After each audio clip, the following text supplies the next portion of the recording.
เปาโลเนี่ยก่อนหน้าที่เปาโลจะมารู้จักพระเยซูอย่างแท้จริงเนี่ยเปาโลต่อต้านเปาโลข่มเหงเปาโลคัดขวางทุกรูปแบบสำหรับแม้ว่าคนที่มาติดตามติดเชื่อพระเยซูเปาโลก็ข่มเหงแต่ในที่สุดมาเปาโลก็มารู้จักพระเยซูเมื่อเปาโลมารู้จักพระเยซูตาของเปาโลตาใจนะก็ได้เปิดยิ่งตอนนั้นพระเยซูพระเจ้าทำให้ตาเขาบอดมืดด้วยตาตะนอกเนี่ยเขาก็เดินมาได้ละมีคนจูงแขนไปเราที่นี่ไปเมืองดามัสกัสตั้งใจจะไปข่มเหงนะแต่พระเจ้าบอกว่าทูตของพระเจ้าบอกไปเถอะเมืองที่เจ้าจะไปเถอะแล้วก็เมื่อพระเจ้าเปิดตาเขาแล้วเนี่ยบอกว่าก่อนจะเปิดตาพระเจ้าว่าจะใจคนหนึ่งมาวางมือบนเขาแล้วเขาจะหันข้างคืออนาเนียมาวางมือบนเขาแล้วขณะที่วางมือบนเขาเนี่ยเหมือนมีอย่างเป็นเกล็ดเป็นจากเป็นเกล็ดที่ตกจากตาเขาเริ่มสว่างขึ้นเลยเมื่อตาเขาสว่างขึ้นมาแล้วเขาได้สัมผัสกับพระเจ้าแล้วของพระเจ้าบอกว่าจะสู้เป็นไผ่ละแล้วเขาจากที่เขาได้ที่จะไปข่มเหงเจ้าเมืองนั้นเขากลายไปเป็นผู้ไปประกาศเรื่องของพระเยซูแรกๆคนกลัวว่าคนนี้น่ะติดจับคริสเตียนข่มเหงว่ากันวิ่งหนีว่ากันกลัวแล้วก็บอกว่ามันต้องกลัวเดี๋ยวนี้แกก็จะมาประกาศเรื่องพระเยซูแต่รู้จักพระเยซูแล้วแกยอมที่จะเป็นทาสของพระเยซูแล้วก็ยอมที่จะเป็นทูตรับใช้ของพระเยซูเนี่ยคำว่าเป็นทูตเนี่ยก็เขียนไว้ในกาลาเทียบทที่5ข้อที่20ว่านี่เขาเป็นทูตของพระเยซูแล้วเขาก็ยังรู้เรื่องลักษณะทูตของพระเยซูมาหลายอาทิตย์ละมีลักษณะอย่างหนึ่งคนที่เป็นทูตของพระเยซูก็คือการเป็นปุโรหิตปุโรหิตก็คือคนกลางปุโรหิตก็คือคนกลางระหว่างพระเจ้ากับมนุษย์และหน้าที่ของปุโรหิตอย่างน้อย2อย่าง1เป็นผู้ที่ประกาศเรื่องราวของพระเจ้ากับมนุษย์ข้อมูลต่างๆที่มนุษย์รู้อันที่2เป็นผู้ที่เสนอภาระปัญหาของมนุษย์พระเจ้าคืออธิษฐานเพื่อคนอื่นนั่นคือการอธิษฐานการประกาศและการอธิษฐานอาทิตย์ที่แล้วเขาเห็นเรื่องการประกาศว่าการประกาศนั่นเขาจะประกาศหรือประกาศมีสิ่งหนึ่งที่เป็นทิ้งซอแสดงเขาหันว่าถ้าชีวิตเขายิ่งเขาอยู่ใกล้ชิดพระเจ้าเขายิ่งมีภาระห่วงใยคนอื่นและเขายิ่งมีภาระมีใจอยากจะประกาศที่จะเป็นพยานเรื่องของพระเยซูและคนที่ประกาศบอกเป็นคนที่บอกหู้ลึกๆในพระคัมภีร์ก็บ่ต้องเป็นห่วงเพราะว่าในพระคัมภีร์สอนว่าเขาไปยืนประกาศเรื่องข้อความแห่งชีวิตใหม่นั่นหมายความว่าเป็นพยานถึงชีวิตใหม่ถ้าเขามีชีวิตใหม่เขาก็ป่าเขาก็โอ้บ่ได้เขาโม้อย่างเอาอย่างประกาศละเขาจะเล่าเรื่องพระเจ้าลึกๆเขาก็บ่ฮู้เขาก็บ่เข้าใจเพราะฉะนั้นถ้ามันเกินกว่าถ้าเขาถามเขามันเกินกว่าที่เขาจะตอบได้เขาก็บอกถ้าใครฮู้ได้ใครเข้าใจได้จะป้าไปหาคนที่ฮู้กว่าเขาป้าไปหาอาจารย์ที่โบสถ์ลักษณะเนี่ยมันคือการประกาศข้อความแห่งชีวิตใหม่แล้วก็นอกจากนั้นบางคนที่เขาพร้อมที่จะรับเชื่อเขาก็นำขอรับเชื่อนี่เป็นขั้นตอนและวิธีการที่เขาทำกันมาตลอดอย่างที่หมู่เขาที่เป็นอยู่นี่แล้วก็การประกาศถ้ามีไปประกาศเขากับหมู่ว่าจะรับเชื่อได้จะได้เขาอยู่ว่าเขาจะมีสิทธิ์ไปสวรรค์ได้จะได้ไปดูพระเจ้าได้จะได้เขาหมู่ก็ย้อนกันเพราะว่ามีการประกาศแล้วนะดังนั้นพระเจ้าก็ถ่ายทอดถึงเขาในการที่จะอู้ในการที่จะประกาศต่อไปเป็นพยานต่อไปนอกจากว่าเขาได้ทำหน้าที่นี้แล้วการประกาศนี่เป็นเครื่องหมายว่าเขามีความสัมพันธ์กับพระเจ้าเขาหับวิญญาณของพระเจ้าในการประกาศและเขาเองก็จะได้รับพระพรเขาเองจะมีกำลังขึ้นมันก็เป็นการออกกำลัง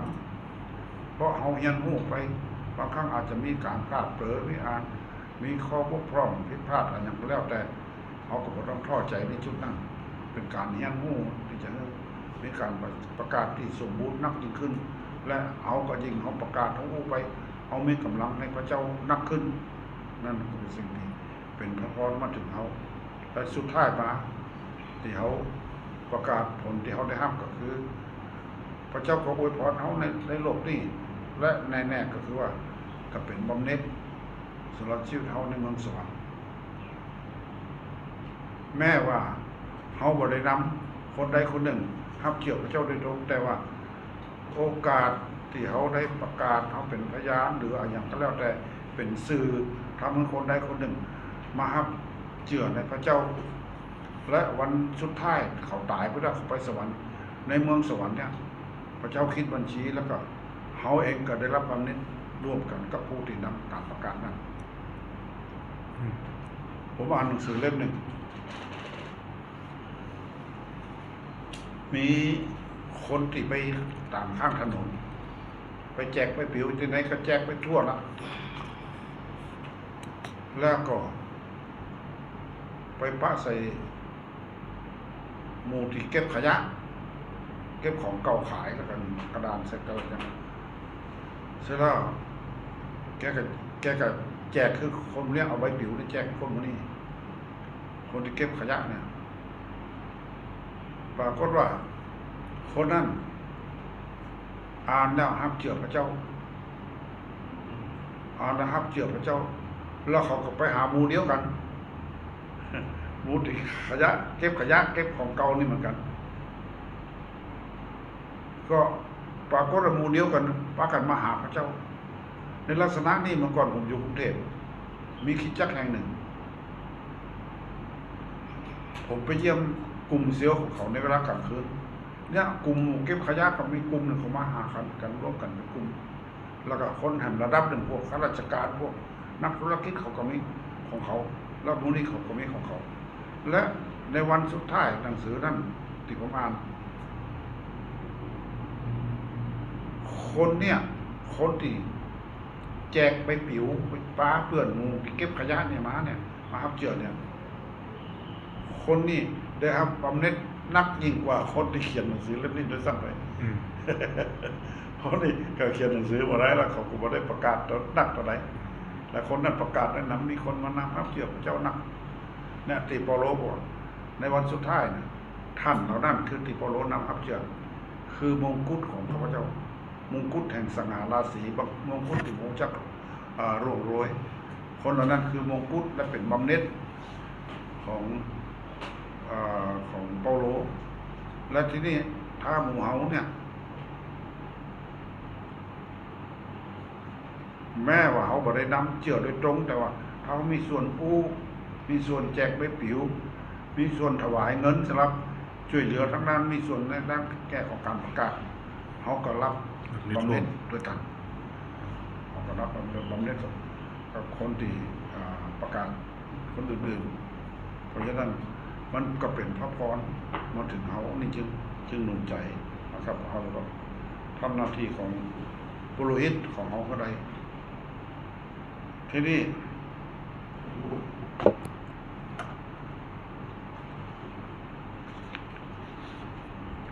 อาทิตย์แรกเขาพูดถึงเรื่องของการประกาศแล้วพระคัมภีร์สอนเขาว่าเมื่อฉวยโอกาสขณะที่เขามีโอกาสและมีโอกาสก็ฉวยโอกาส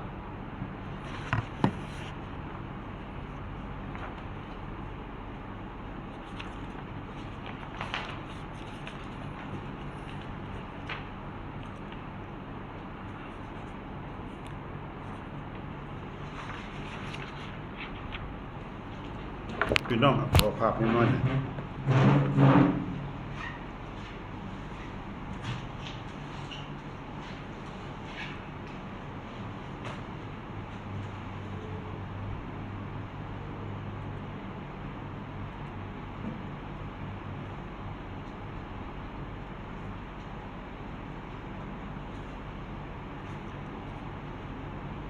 นี่เป็นกำแพง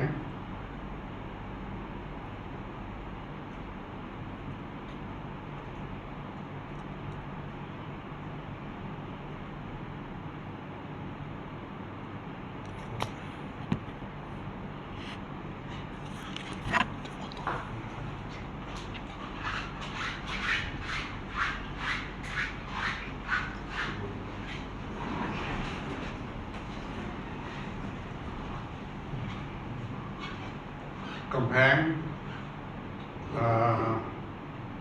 กรุงเยรูซาเล็มสมัยก่อน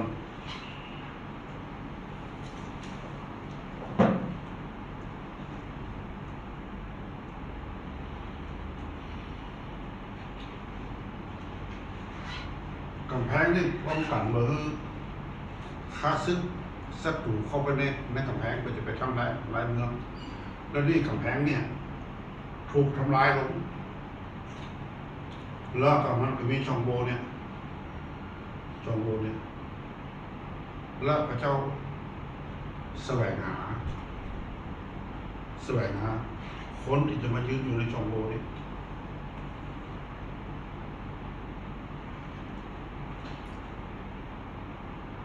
เพื่อ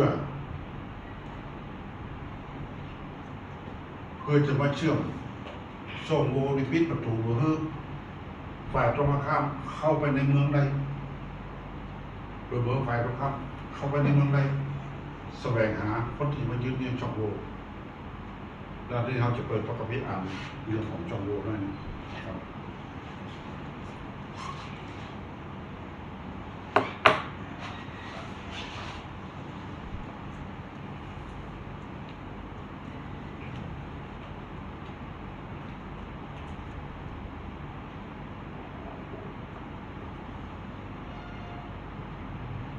ในเฉลยธรรมบัญญัติ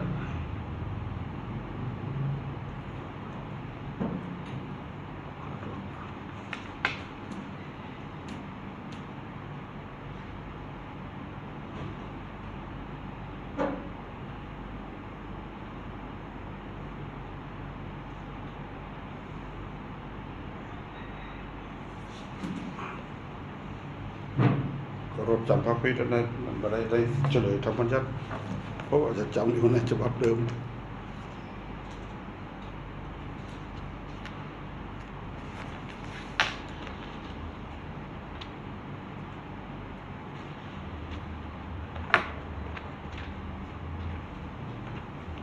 มีพระคัมภีร์เฉลยธรรมบัญญัติบอกว่าพระเจ้าแสวงหาคนหนึ่งที่จะมายืนอยู่ในช่องโหว่เพื่อจะมายืนอยู่ในช่องโหว่เพื่อฝ่ายศัตรูเข้าไปในช่องโหว่แล้วก็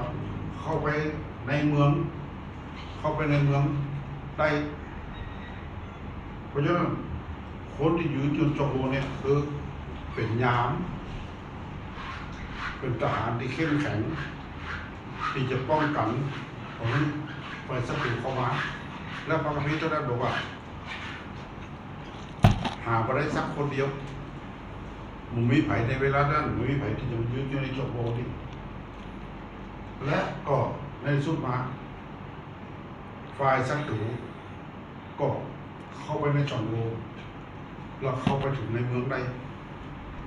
แล้วก็ไปทำลายกำแพงไปทำลายลบราคาฟันคนที่อยู่ในกรุงเยรูซาเล็ม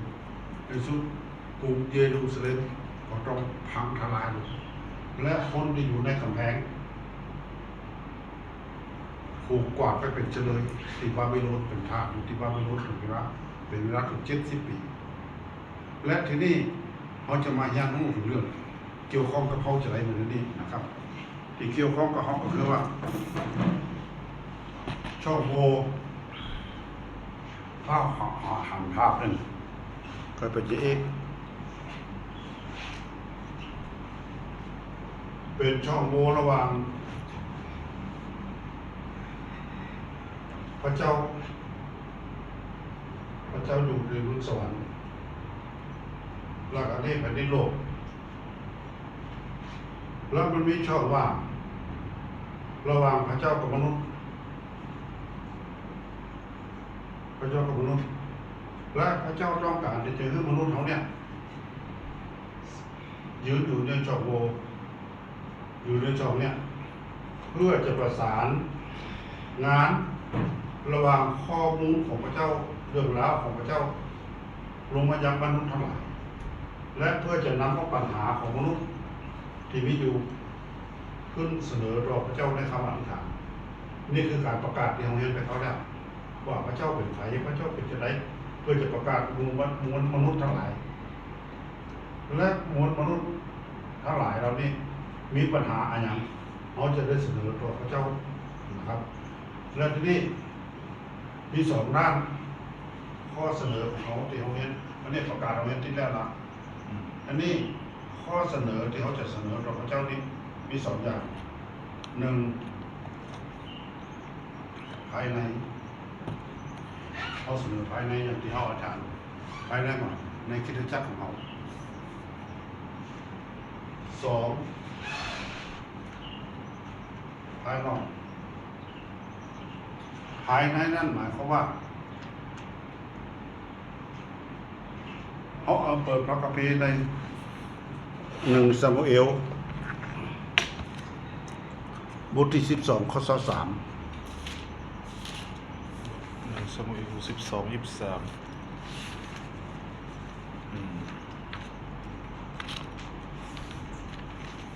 มูเอลบท12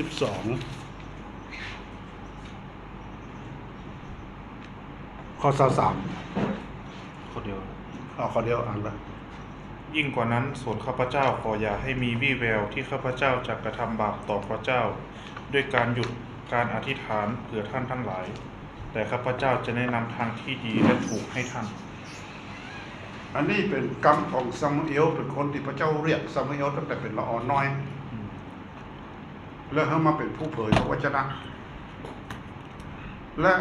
ซามูเอลบอกว่าอย่างนี้บอกว่าอย่าให้ข้าพเจ้ามีวี่แววที่จะหยุดให้ทานเพื่อพี่น้องเข้าใจก็พระเจ้าเรียกเขาเหมือนซามูเอลเนี่ยนะเป็นเหมือนทูตของพระคริสต์และทำหน้าที่เป็นเหมือนปุโรหิตและในหน้าที่ของทูตของปุโรหิตคือนอกจากประกาศเดี๋ยวไปแล้วนอกจากประกาศเรื่องราวของพระเจ้าแล้วมีหน้าที่อย่างคือการอธิษฐานก็แบ่งเป็นสองด้านที่ผมเขียนอยู่บนกระดานด้านแรกอธิษฐานเพื่อภายในอย่างที่เขาทำอยู่และมันยังน้อยอยู่นะครับเขาอธิษฐานเพื่อภายในบอกว่าซามูเอลบอกว่ายิ่งกว่านั้นอย่าให้ข้าพเจ้ามีวี่แววที่จะหยุดอธิษฐานเพื่อพี่น้องของข้าพเจ้าวี่แววทำบาปอย่าให้ข้าพเจ้ามีวี่แววที่จะทำบาปโดยการหยุดอธิษฐานเพื่อพี่น้องนั่นหมายความว่าจะไหนถ้าเขาบอกได้อธิษฐานเพื่อพี่น้องสมาชิกเป็นบาปถ้าเขาบอกได้อธิษฐานเพื่อพี่น้องสมาชิกนั่นก็แสดงว่าบาปผมก็จะนั่งถึงข้อพระวินี่ผมกับภรรยาอยู่ที่บ้านเขาอธิษฐานเจ้าทุกเย็นทุกอธิษฐานทุกครั้งเขาอธิษฐานเพื่อ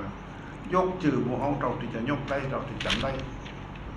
อธิษฐานเพื่อภายในและเราที่เขาหู้ว่าใครเจ็บป่วยใครบ่สบายใครมีปัญหาเรื่องหนี้สินเงินทองใครมีปัญหาเรื่องอาชีพการงานที่ยังบ่แน่นอนที่บ่มั่นคงใครมีปัญหาอะไรอย่างก็แล้วแต่และบางคนที่มาเกี่ยวข้องเขาแม้ว่าบ่ได้อยู่ในโบสถ์เขาแต่ว่าคนที่มาเกี่ยวข้องและเขาก็แบกภาระนี้ในคำอธิษฐานคนเจ็บป่วยเนี่ยมีสมาชิกตีหนึ่งผมนำฮับเชื่อมาหลายปีแล้วตอนที่อยู่อีสานแล้วเขามีรถยนต์เขาบอกขับรถยนต์เขาไปน้าไปไหนบอกเอามอเตอร์ไซค์ไปแต่ปรากฏว่ามีสายไฟเสาไฟมันกลนแล้วก็สายไฟมันขึงข้างถนนแล้วมันอยู่ในกลางขวางถนนเลยแล้วเขาหวานเขาขับมอเตอร์ไซค์ไปโจรไปโดนได้สายไฟนั่นนะทั้งสองคนป่วยคนหนึ่งต้องกระจายจืดทองคำกระดูกซี่โครงหัก64ต้องผ่านไปยังก็เจ็บเนี่ยเลยกลายเป็นภาระเอาคนนี้เขาก็อธิษฐานอยู่เกิดขาดนะครับแล้วกับไผ่ที่เจ็บป่วยไผ่ที่ภาระนักอย่างที่เขาหู้โดยเฉพาะถ้าเป็นคนที่เขาหู้จับหรือเกี่ยวข้องเขาบอกมันก็มันก็ภายในเขาก็เป็นผู้ที่พระเจ้าเรียกเขาให้ทานเพื่อคนละนั้นผมหู้ดีว่าตอนที่บำเพ็ญติดป่วยอยู่8 เดือนเนี่ยหายได้เพราะคำอธิษฐานหายได้เพราะคำอธิษฐานหมอก็ยัง หมอก็ยังบอกเข้าใจว่าหายได้จะไรนะ สุด แต่ ยอด แท้ เลย จริงพระเจ้าเองเป็นผู้รักษาจากคำอธิษฐานของพี่น้อง โอ้โลก นะเขาก็หันคุณค่าของการอธิษฐานนี่และพระเจ้าเรียกเขานอกจากนั้นบอกว่าจะเป็นความเจ็บป่วยบอกว่าจะเป็นภาระนักด้านหนึ่งด้านใดในบุคคลที่เอาหูจักที่เกี่ยวข้องโดยเฉพาะสมาชิกอย่าเฮิงเฮามีวี่แววทำบาป อืม โดยที่เขาบ่ได้อธิษฐานเพื่อหรือเขายุดอธิษฐานเพื่ออันนี้เป็นสิ่งที่น่าจะเป็นเป้าหมายและทิศทางของที่จักของเขาที่เขาจะเสริมสร้างกันแล้วก็หนุนใจกันแล้วก็สร้างกันขึ้นมาให้เป็นคิดจักแข่งการอธิษฐานให้เขาเป็นคนเป็นนักอธิษฐานและแบกภาระสำหรับคนอื่นที่อธิษฐานนะครับอันนี้คืออธิษฐานภายในการอธิษฐานเพื่อภายในนี่หลายด้านความเจ็บป่วยการทำอาหารเลี้ยงชีพแห่งด้านหนึ่งอย่างที่เขาอู้กันตะกี้ว่าเบื้องหลังของคนไทยเขาเนี่ยก็แตกต่างกันเหมือนกับชนชาติอื่นเหมือนกันแต่ว่ามีคนที่เข้ามาเกี่ยวข้องกับพวกผีพวกวิญญาณนี่นักชนเผ่าแต่ละเผ่าก็มีผีแต่ละเผ่าก็แตกต่างกัน เมื่อกี่วันนี้มี4 วันคนหนึ่งก็ไปหาผมเขาบอกเรื่องในเรื่องนี้เลยแล้วเขาเป็นชนเผ่าเขาก็หัวชนเผ่าเนี่ยมีปัญหาในเรื่องผีเรื่องวิญญาณเรื่องความเชื่อเรื่องไสยศาสตร์ที่มันแตกต่างกันนักแล้วเขาขอให้ผมจัดการอบรมและผมจะจัดวันนั้นรู้มากทั้งโทรศัพท์ทั้งหมดผมจะจัดเรื่องการอบรมเรื่องการบำบัดปลดปล่อยนอกจากผีนอกจากวิญญาณแล้วบางคนมีแผลชีวิตความทุกข์ยากลำบากความเจ็บปวดอย่างไรความเป็นธรรมความขมขื่นความน้อยเนื้อต่ำใจอย่างต่างๆเหล่านี้ที่เกิดขึ้นในจากคนใกล้ตัวบางทีจากครูบาอาจารย์ที่ลงโทษเกินเหตุและบางทีเกิดจากในครอบครัวที่บ่ได้รับความเป็นธรรมบ่ได้รับความฮักสม่ำเสมอ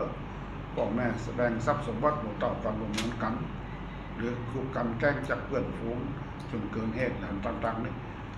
กลายเป็นแผลในชีวิตทุกคนอย่างที่เขาฟังในข่าวเนี่ยบางคนเนี่ยในหญิงถูกข่มขืนตั้งแต่น้อยๆอย่างมันก็กลายเป็นแผลชีวิตเขาประจำไปตลอดเลยและการรักษาแผลชีวิตเรานี่เนี่ยแบบของคริสเตียนเขาเนี่ยถ้าเขาบอกอยากจะว่าคริสเตียนนะแบบของคนที่อยู่ฝ่ายวิญญาณก็แล้วกันคริสเตียนที่อยู่ฝ่ายวิญญาณก็แล้วขบูเรื่องคนที่เข้าใจคนที่อยู่ฝ่ายวิญญาณเนี่ยกับเจ้าโลกกับคนอื่นคนละอย่างกันเจ้าโลกโอ้คุณรับความเจ็บปวดรับการกันแกล้งรับการข่มเหงมาได้รับความเป็นธรรมแล้วก็ทุกข์ใจลำบากใจเนี่ยเราก็อยากจะให้มันหายแล้วมันหายเนี่ยไปหาที่ลื่นเริงที่ผลแสดงมหรสพทำให้จิตใจเบิกบานสบายอันนั้นเอาแค่เนี้ยได้รับการปลอบใจแต่ผิวเผินแต่ตั้งนอกแล้วทีนี้ถ้าแบบของเฮาแท้ๆแบบของคริสเตียนที่มีชีวิตใหม่เฮาบ่ได้ไปเสาะหาแสวงหาที่ลื่นเริงสบายใจที่สนุกสนานเมื่อมันลืมไปมันใจแผลที่มันมีอยู่น่ะถ้าบ่ได้รับรักษาเนี่ยมันก็อยู่กันผ่านไปกี่ปีขึ้นถึงมันพอได้ก็แฟบเข้ามาในใจนะเป็นจุดทวงเป็นสิ่งที่ทำให้เฮาบ่โกรธสักเทื่อเฮาบ่ตั้งใจจะจดจำแต่มันบ่ลืมนี่คือปัญหาในทางของเฮาคือว่าแผลของพระเยซูเนี่ยที่พระเยซูได้รับบาดเจ็บได้รับแผลที่บนไม้กางเขนในพระองค์บอกว่าในพระคัมภีร์บอกว่าโดยแผลของร้อยแผลของพระองค์ทำให้ข้าพเจ้าหายดีที่บนไม้กางเขนพระเยซูได้รับแผลทั้งฝ่ายร่างกายถูกทุบถูกตีถูกตอกตะปูถูกสวมมงกุฎดำและถูกแทงจนสิ้นชีวิตอันนั้นคือแผลด้านชีวิตและด้านจิตใจพระองค์ได้รับความเป็นธรรมผมบ่ได้ทำผิดทำบาปแม้แต่นิดเดียวพระองค์สมควรที่จะรับจากอย่างนั้นแต่ว่าผมฮับก็เพราะว่าที่ผมฮับก็ว่าแผลในชีวิตของเขาเองที่พระองค์ฮับไปเพราะฉะนั้นการรักษาแผลนี่มันก็ต้องอาศัยแผลของพระเยซู เพราะพระองค์ได้รับนั่นเป็นแผลของเขาเองที่พระองค์รับไป แล้วเขาขอพระองค์ทรงมาเพื่อแผลนั่นน่ะได้เยียวยาแผลของเขาอันนี้มันต้องไปหาที่สนุกสนานที่อ่านเลิกที่อย่างต่างๆ อันนี้เป็นด้วยรอยแผลของพระเยซูเขาก็จะหันผลทันทีเลย คนที่รับรักษานี่รับการเยียวยารักษานี่ก็จะหันผลชีวิตเขารับการลุดพ้นปลดปล่อยทันทีเลย เนี่ยเป็นสิ่งที่เขาต้องทำหน้าที่นี่คิดจะเขาจะทำหน้าที่นี้ต่อไป คนนี่ผมต้องจักคิวก็ด้วยซ้ำไปคนที่มาหาผมบางทีมาจากโบสถ์อื่นมาจากที่อื่น มาจากหลายที่หลายแห่งเพื่อจะมาขอรับการรักษาแผลของชีวิต ถ้าแผลนี่ได้รับการรักษา แม้ว่าจะเป็นคริสเตียนเฮียนหู้มีความหู้สูงมีตำแหน่งในคิดจักนักขนาดไหนก็แล้วแต่แผลนี่คือจุดทวงแม้ว่าบางคนบางเกิดใหม่ แต่แผลนั้นเป็นจุดทวงทำให้เขาเติบโตในพระเจ้าอะไรในฝ่ายวิญญาณอะไรเพราะฉะนั้นนี่เป็นพันธกิจที่พระเจ้ามือเขาทำและเป็นหน้าที่ของ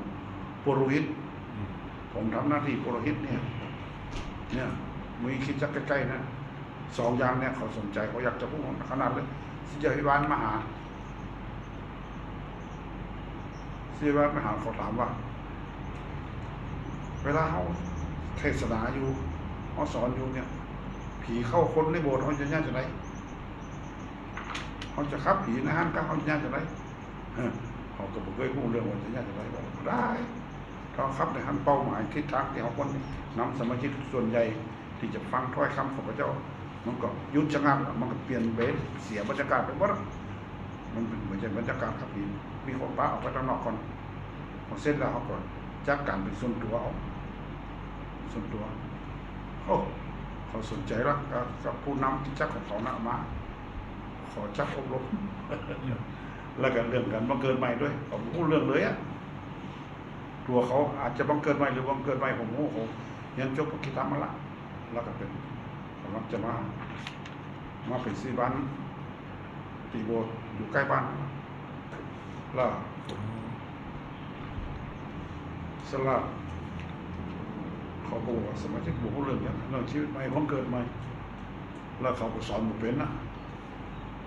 เรามันจะมีอบรมเนี่ยเป็นสวไม้แตนจากอาทิตย์ครับโอ้มันจะลงประคุณมันจะลงประคุณมันจะอันที่หนึ่ง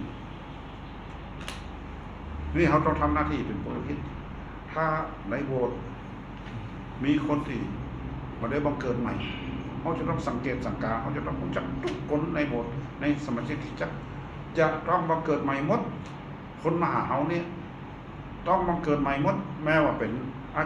จารย์แม้ความหูสูงเจียวมาเมื่อนักขนาดไหนก็จังแล้วถ้าโผล่มาหาเขาจะต้องสังเกตเขาต้องถามไทยว่าเขาได้บังเกิดใหม่ก่อนอันเป็นความผิดสำหรับเขาและเขาบอกได้ทำหน้าที่ของเขาอย่างสมบูรณ์และเขามีแผลชีวิตก็เขามีผีก็วิญญาณเบื้องหลังเขาเกี่ยวข้องจะได้ก็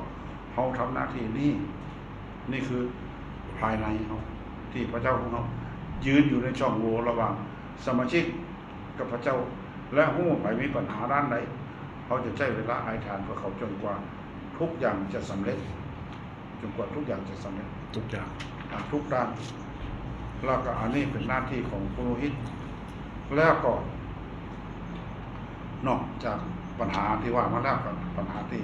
สิ่งที่เขาอู้กันตะกี้คนนี้เขาก็แบกภาระนี้แล้วเมื่อพระเจ้าอวยพรสมาชิกเพราะว่าสมาชิกจะมีชีวิตที่มีชัยชนะในด้านต่างๆเพราะว่าชีวิตเขาอยู่ใน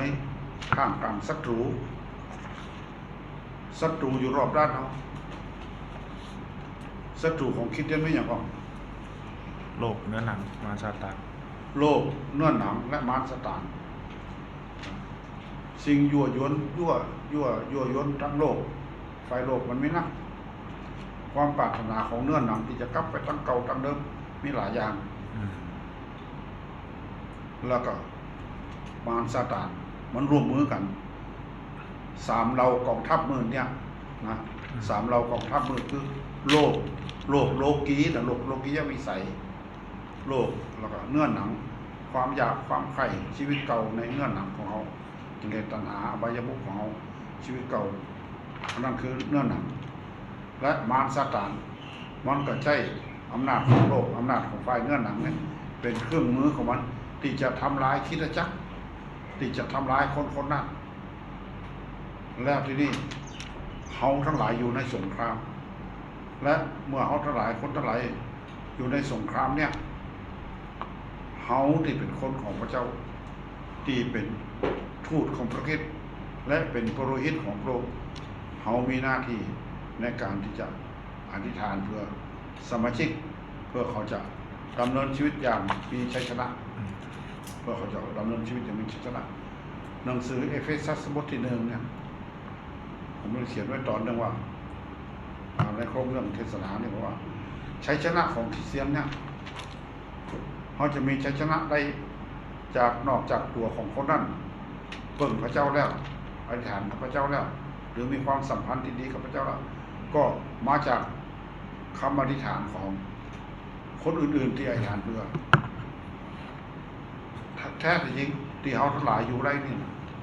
มีบางคนอธิษฐานเพื่อเขาตีเขาหมูจักเขาอธิษฐานมีบางคนอธิษฐานแบบกว้างๆเพราะว่าพระเยซูเป็นศีรษะ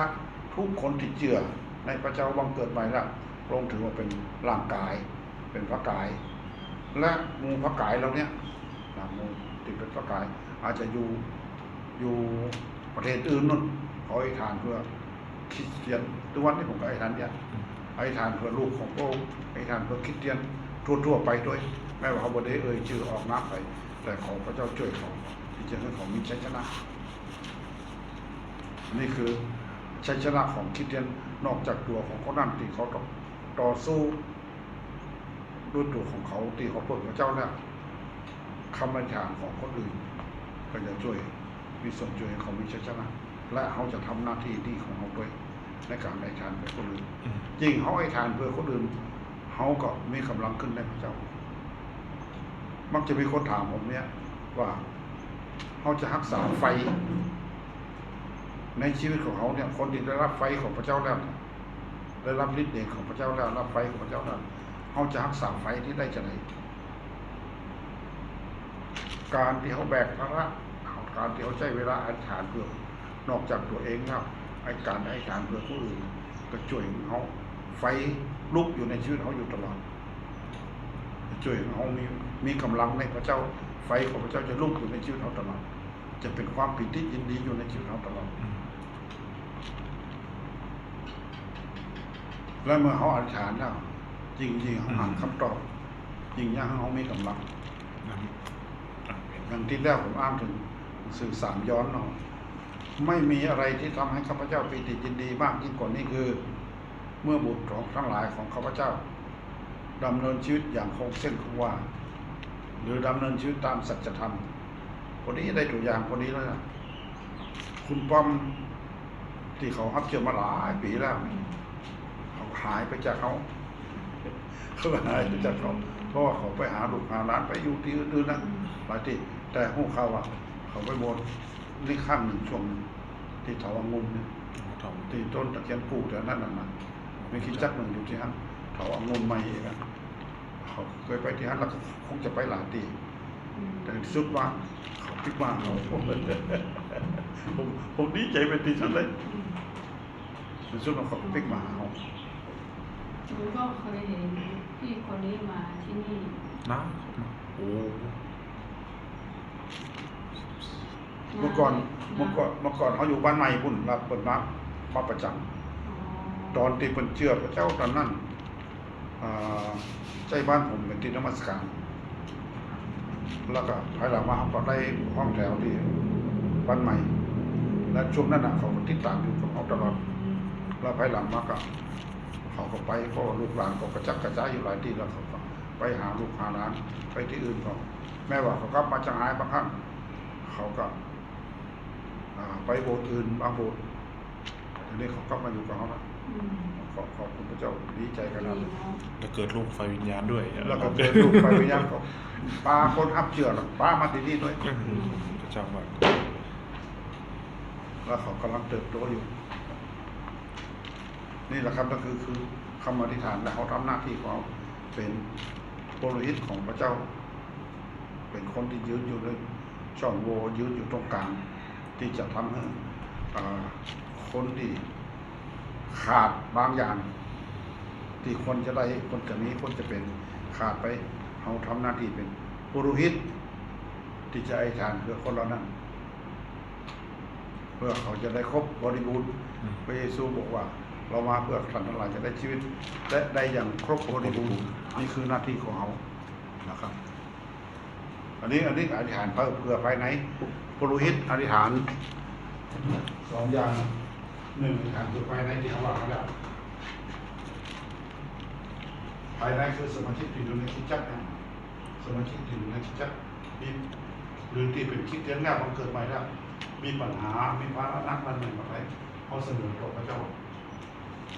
เพื่อผมรู้และอันที่สองเพื่อภายนอกเพื่อภายนอกนั่นหมายความว่าคนที่ยังไม่ได้รู้จักพระเจ้าเจอคนที่ยังไม่ได้เป็นคริสเตียนเจอแน่นอนที่สุดถ้าตามพระคัมภีร์แล้วคนที่บ่รู้จักพระเจ้าเขาก็มีทางที่จะไปหาพระเจ้าได้เขามีทางตายแล้วเขาก็มีทางที่จะไปสวรรค์ได้แม้ว่าความเชื่อของเขาทำบุญทำทานเขาคือศีลกินเจเขาอย่างสารพัดทุกอย่างพิธีกรรมทุกด้านสิ่งเหล่านั้นมารซาตานอยู่เบื้องหลังไร้สาระทั้งนั้นดังนั้นพระเจ้าเขาอธิษฐานเพื่อคนเหล่านี้รวมทั้งเจ้าบ้านผ่านเมืองพระเจ้าสอนผมอธิษฐานทุกวันในอธิษฐานเพื่อเจ้าบ้านผ่านเมืองนั่นหมายว่าเจ้าหน้าที่ของบ้านเมืองข้าราชการแล้วก็เจ้าหน้าที่บ้านเมืองตั้งแต่ระดับสูงมาพระคัมภีร์บอกผมมีตำแหน่งใดๆในแต่ละประเทศที่ผมได้มาจากเจ้าพระเจ้าคือมีตำแหน่งนายกเป็น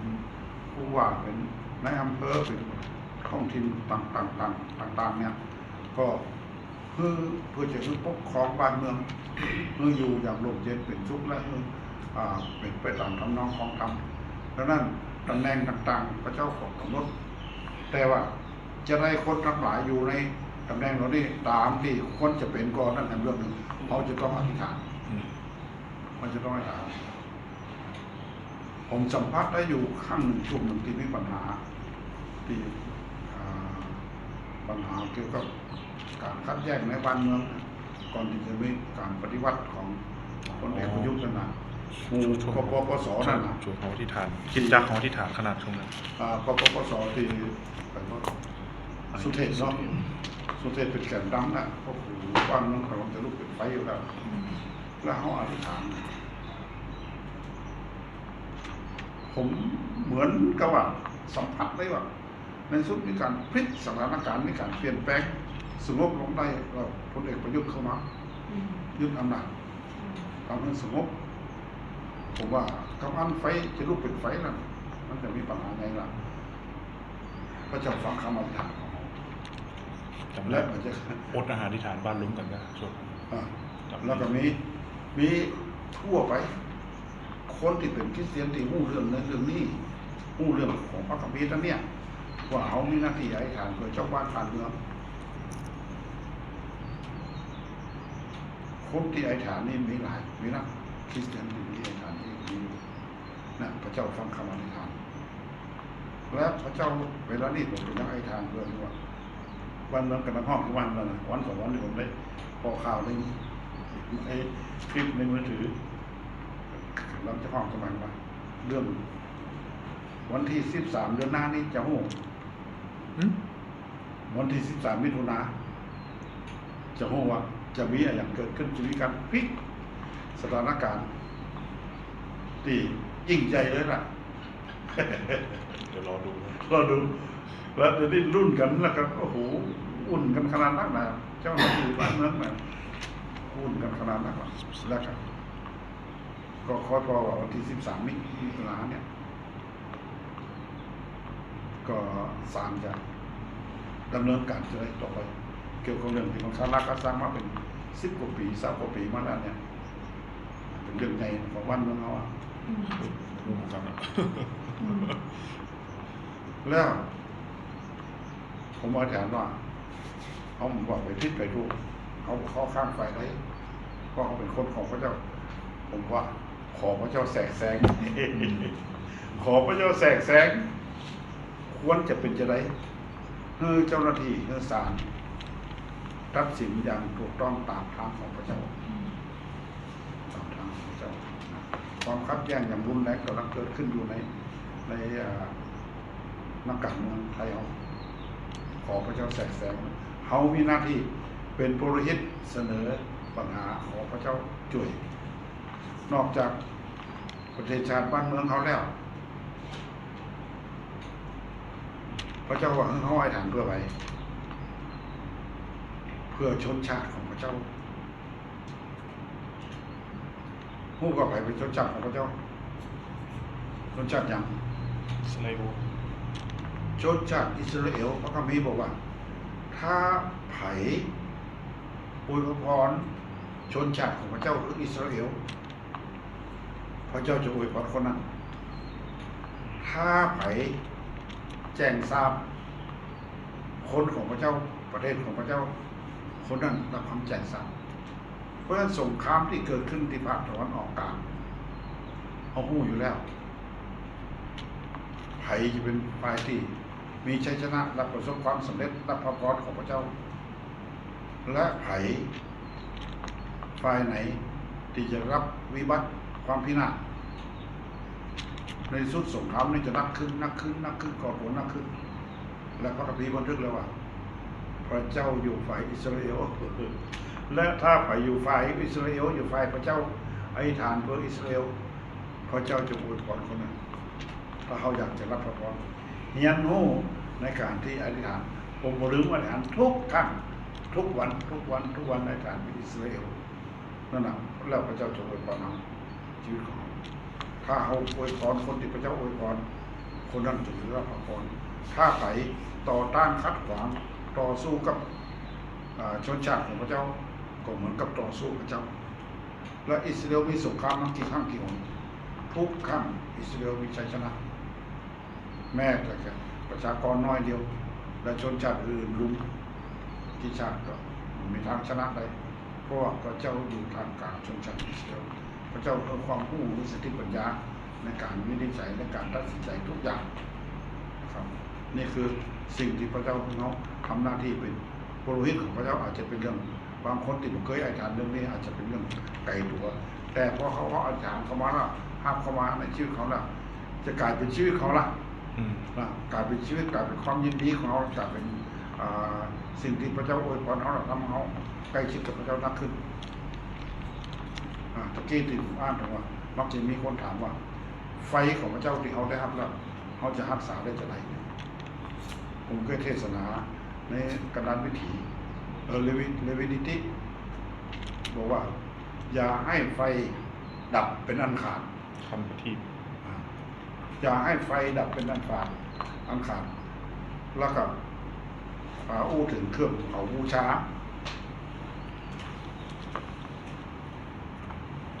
อับราฮัมจะเผาเครื่องเผาบูชาแต่อับราฮัมเรียงฟืนยังเป็นระเบียบฟืนนั่นถึงจะให้มันลุกเป็นไฟและเครื่องบูชาก็เอาวางบนฟืนนั่นกำหนึ่งก็เรียงเป็นระเบียบเพราะฉะนั้นชีวิตเขาฟืนคืออย่างไฟคืออย่างกับก่อนจะอู้ละเอียดทีหลังและผมเคยเทศนาเรื่องนี้ไปแล้วชีวิตเขาต้องมีระเบียบวินัยในการติดตามพระเจ้าระเบียบวินัยในการดำเนินชีวิตระเบียบวินัยในการปฏิบัติพระเจ้าเขาจะต้องมีระเบียบวินัยของชีวิตรักษาฟืนสีนุ่นที่แรกจะเขียนมกราฟืนสีนุ่นอธิษฐานอ่านพระคัมภีร์สามัคคีธรรมวิญญาณแล้วก็ปฏิบัติทำใจพระเจ้าอันนี้อาจจะมารักษาไว้ในชีวิตแล้วก็สอเสือที่เขียนบนกระดานสอเสือ4 สอมุจักในการสรรเสริญขอบพระคุณมุจักที่จะสารภาพบาปมุจักที่จะเสนอความปรารถนาของเขาและมุจักที่จะสนองยิ่งตอบเสียงเรียกของพระเจ้าบวชมาจากพระวจนะจากคำเทศน์คำสอนหรือนิมิตหรือพระองค์ความคิดอะไรในทางของพระเจ้าเอามาสอนน้องต่อกับพระสุรเสียงของพระองค์ นั่นคือหน้าที่ของปุโรหิตหน้าที่ของหลวงพ่อที่เขาจะทำต่อพระของเจ้าขอพระเจ้าอวยพรในสิ่งที่เขาได้เห็นเขาจะทำนี่นะครับ วันนี้เป็นวันครั้งสุดท้ายที่ยันในหัวข้อนี้อาทิตย์หน้าจะขึ้นหัวข้อใหม่ผมจะอาจารย์พูดทำพระเจ้าจะขึ้นหัวข้ออย่างหัวข้อนี้เขาเห็นประมาณ10 ครั้งเรื่องของทูตของพระคริสต์แล้วก็องค์เรื่องนี้ผมจะพิมพ์ออกมาแล้วก็